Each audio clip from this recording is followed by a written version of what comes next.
नमस्कार. वंचित न्यूज चॅनलमध्ये आपलं स्वागत आहे. सध्या आपण माळशिरस तालुक्यातील माळखांबी या गावी आहोत.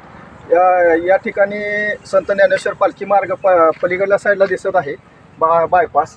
आणि इथूनच काही अंतरावर माळखांबी या गावात जाण्यासाठी एक मार्ग आहे. या मार्गावर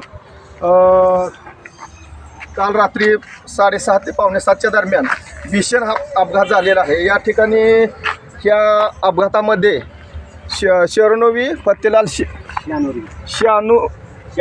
शानूरबी फतेलाल शेख या वृद्ध महिलेचा जागीच मृत्यू झालेला आहे. आणि या गाडीमध्ये एकूण 7 प्रवासी होते. 7 प्रवाशांमध्ये 2 गंभीर जखमी आहेत. त्यांना खाजगी रुग्णालयात गावकऱ्यांच्या मदतीने दाखल करण्यात आलेलं आहे. वंचित न्यूजसाठी रणजित बाबर, माळखांबी.